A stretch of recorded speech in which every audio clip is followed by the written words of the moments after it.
All right, in this week's Free Beer Friday, we are in my backyard and I'm here with Justin and we're gonna go over something that we did that neither one of us have ever done before. Yeah. Free Beer Friday! This week on Free Beer Friday, we're back in my backyard and we're gonna have an interview with Justin about a beer we just recently brewed. So thanks for coming on, Justin. Thanks for having me back. Well, cool. Well, Justin reached out to me a few weeks ago and said, So I had this idea. Chris Graham and I have both been going to Homebrew Con. It used to be called the National Homebrewers Conference. I think Chris going on 20 years and me going on like 16 or 17 years. And we've never once brewed a beer and entered it into the homebrew competition. And so I called Chris one day and I said, hey man, you know, you and I are both getting back into this homebrewing pretty hardcore. Why don't we actually enter a beer? and I was like, that's rad.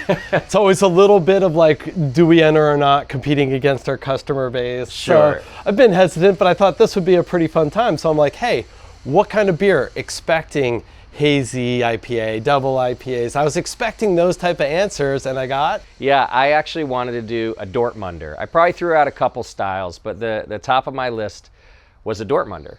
Two. You gave me two. You gave me pale ale and Dortmunder. Okay, of course I'm always going to give a pale ale. But yeah, Dortmunder was still at my top. Yeah. So I was like, awesome. So, and I think we were right at the tail end of entry. Yeah. In fact, I thought I missed it. And then I get an email back saying you have one more day to enter. I'm like, well, this is fate. So I go on and enter and I can't get a hold of him. And I'm like, whatever, I'll just enter for us. And I'm like, that's interesting. Like, which one should I choose? I like the Dortmunder idea. And then I'm like, wait a second. These are tasty beers. These are Mike McDole beers. Yeah. And so when I entered it as Tasty Treats. Right. I just thought that'd be a fun one to hear announced if it was to ever win. And just a collaboration between us.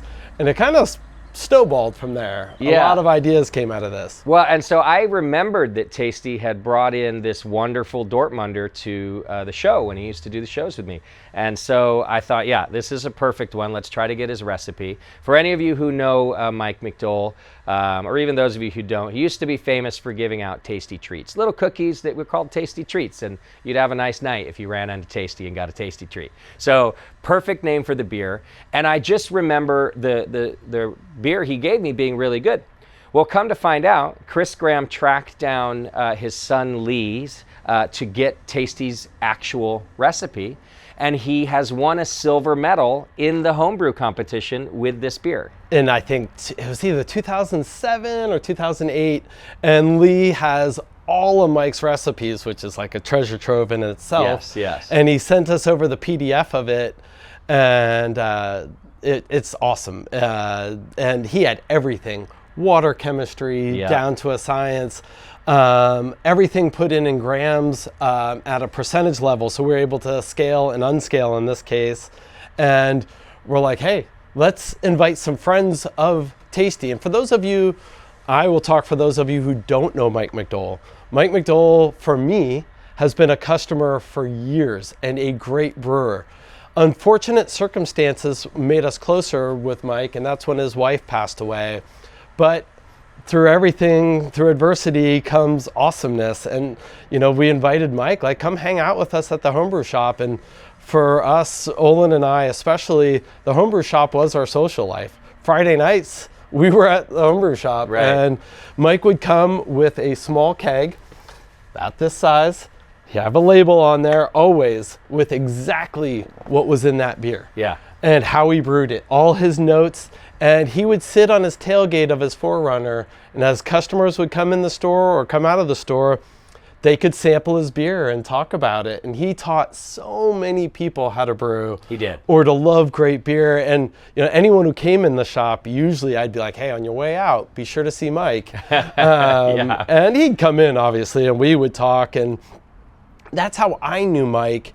And then he started going on your show. Well, after 2 years of us begging him to go on the show, he came on as a guest. and then realized how much fun it was, and he stuck with us. And I think what's impressive about that too is how many countless more brewers he taught to brew.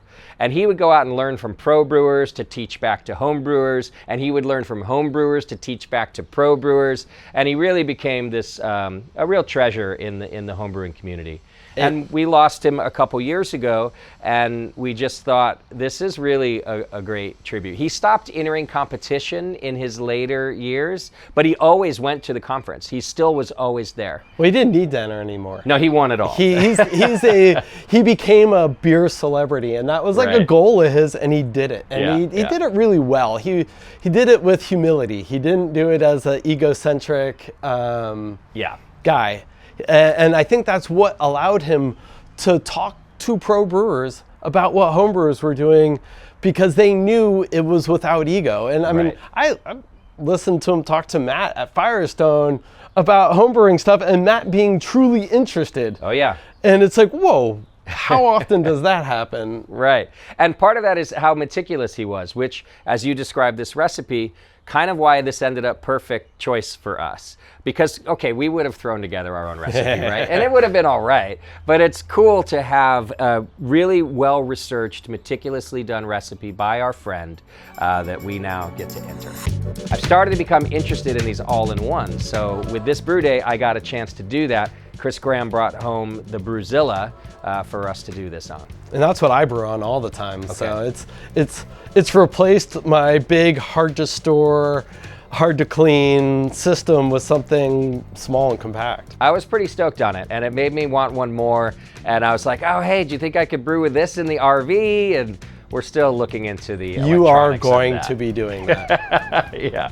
But it was fun to do that, and for me, a completely new way of brewing. I started stovetop extract, then moved to, what's it called, partial mash? Yes. I don't even remember what they're called anymore. Mini mash. Then my own built all grain, then a more beer sculpture, and so this is like it was a new experience for me. And I gotta say, the easiest one yet. Easiest to set up, clean, and store, so it's Right. hard to compete with. Well, I meant that you did most of the work, but that too. That's yeah. fair. I will not be coming to your RV every batch to brew. Well, maybe I will.